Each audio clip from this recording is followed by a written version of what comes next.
If you want to hit bigger sixes, you've come to the right video. Because I'm about to give you the oldest and easiest trick in the book that'll make you hit bigger sixes without even changing your technique.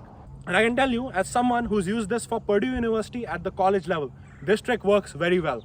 And I'm going to tell you how to do it, when to do it, and what you need to do to ensure that you use it correctly. Because if you use it correctly, this trick will get you a lot of runs and you'll hit a lot more sixes.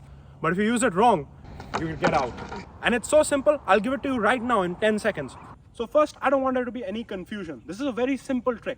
All you have to do is grip it the exact same way that you always do. So the way I like to grip it is when I was young, I was taught, you put the bat on the ground, put your right hand on top of your left, and you just grab it from the middle. Now that you're at the same point as me where you grip it the way you normally do, all you have to do is rather than holding it in the middle or the top, you just move your left hand down as far as possible while all of your fingers still have bat under it. What I mean is you don't want to hold it so far down that these two fingers don't have anything to hold, because then you lose power. So you want to as far down as possible while having full control of the bat. And then you move your right hand down as well. Now, after that, you want to hold it the exact same way. You don't want to change your technique at all. And then we're ready to start hitting. Now I'm going to tell you why this trick works. The only way to hit the ball further is to have your bat move faster and with more force. But you can only produce so much force. So how can just simply changing where you hold it increase the amount of distance the ball is going, right? Well, it's just physics. If you think of the bat as an extension of your arms and you hold it all the way from the top, this is how long your swing is. But if you hold it all the way from the bottom, you can see that actually becomes longer, almost touching the ground now. And the way physics works is your hands always move at the same speed because you only have so much power, right? I can't gain more power by doing this.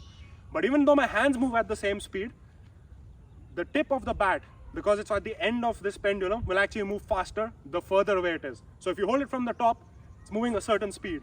But if you hold it from the bottom of the bat is actually moving faster. And as long as you hit the ball on the same spot on the bat, which is hopefully the middle of your bat is actually moving faster. That's why you can get more power on this. And I'm going to show you right now that this trick actually works really well. So as you can see, when I hold it from the top of the bat and I do a full swing, the ball goes this far.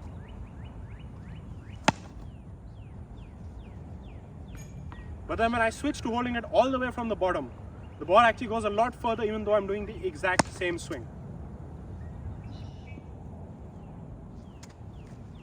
That second one was actually a worse swing too.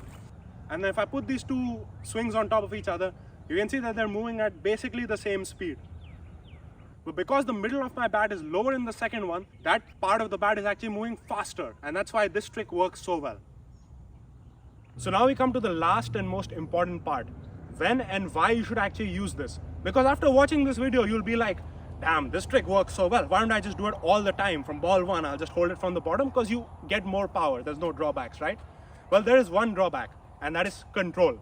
And here's what I mean. When you're new to the crease, your eyes need to get set to the lighting, the pitch, the bowler, perhaps the ball is swinging. And then on top of that, you don't exactly know what the ball is doing, right? So that's why for years, the best method has been to hold the bat up because it gives you more control. I'll show you a couple things. So if I hold it from the top and I try and control the bat face, you can see it's moving pretty fast. But if I hold it from the bottom, this is me trying my hardest. It's much harder to control, and you can see that the bat was actually moving a lot slower. So the difference this makes is, let's say you're new to the crease, you can't see the ball quite well. Watching it till late, you'll be able to control how your swing is going by a little bit. But if you hold it from the top, once your swing starts, past this point, you can't control it. I'm going to show you something. So I'm going to swing full force from here to about here, and I'm going to try and stop the bat as fast as possible. Let's see what happens. Okay, so you saw it went about this high at the highest, right? I'm going to do the same thing, but from the top of the bat. You can see that even if I try and stop it from the same point, this bat only traveled this much, whereas this one went about that high. And this is because the more of the mass that's further away from your hands, which is what happens when you do this, the less you can actually control it. Your bat is still moving at the same speed, but you have less control over it. So this is a trick you want to use in two main situations. The first is if you're a finisher and your wicket doesn't really matter. Or if you're coming in the last few balls, you're like, I just got to hit a couple sixes. In that case, you're just trying to swing fully anyways and pray that the ball hits sometimes. And what this trick will ensure is even if you miss it slightly, because your bat is going with more force and more speed, the ball will go 10 to 15 meters further, whether you hit it very well or even if you miss hit it. So on Smaller grounds especially, this could make a lot of a difference. And then the second situation where you can use this is if you're a top order batsman or whatever, and you've already set. Because after you're set, you know exactly what the ball is doing. You feel very comfortable. You're not going to make mistakes like missing the ball completely as long as you're watching it well. And after 20, 30 balls, you're usually not going to get out that way. You usually get out to miss hits or getting caught on the boundary. And that's where this will help you ensure that you don't get caught on the boundary. As long as you hit the ball, it will go for 6.